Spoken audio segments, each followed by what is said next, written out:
Okay, so we're back here in Luton at the D4 Events Deep Stack Championship. I'm here with Tom McCready. Tom, you're a UK player, that's right, you used to be professional? I don't like the word professional, but I used to play for a living for a while, yeah. Yeah?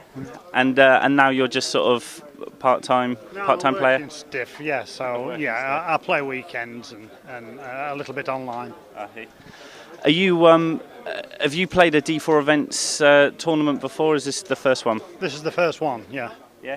And what do you think so far? It's an amazing tournament, probably as deep a stack as I've ever played. 50,000 chips and a 2-hour clock, pretty amazing. But it plays pretty amazing as well. On the first level, on the first 2 orbits, we had 5 10k pots, 2 50k pots, and an all-in and a call. Okay, you know, and that's people with 50,000 chips, blinds 51. So the action's not slow, despite there, possibly being a long way to go. People are still pumping it in there. Yeah, it's just amazing. I mean, the all-ins, the holdings, they both had 6-4, and they'd flopped to 4. You know, they both flopped to 4 on a 7-eye board, and they built a huge pot. And as it happened, it came 6-6 turn and river. So it's going to go in them, but they made a terrifically huge pot with not a lot. Yeah, with very little. So, yeah.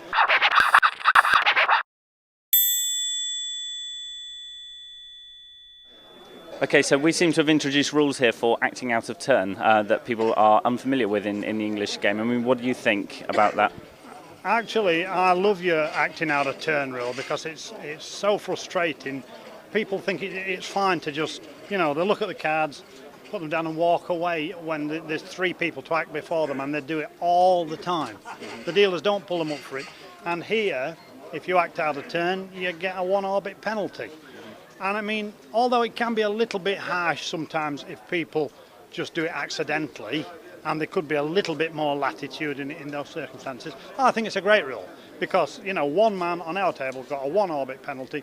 Nobody's passed out of turn since everybody's watching the action. Nobody's sitting reading books or turning around chatting to somebody else, or, it improves the game mind. I'm a big fan of it. I think it's terrific. That's grand. And how are you doing in the game? I built up to 70k just playing small pot poker. I don't want to get involved in any big pots. And I got up to 70k, and then I raised with kings.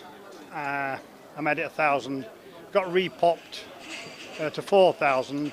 I made it 10,000, which on reflection I probably should have made it 15,000. But I wanted to play the pot.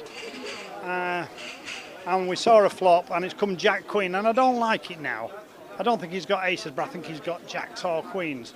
Yeah. So I'm going to try and keep it as small as I can. And we checked the flop. We both checked the flop, and he bets 10,000 on the turn, and I flat call it. And he bets 12 on the end, and I flat call it. And he's made a set of queens.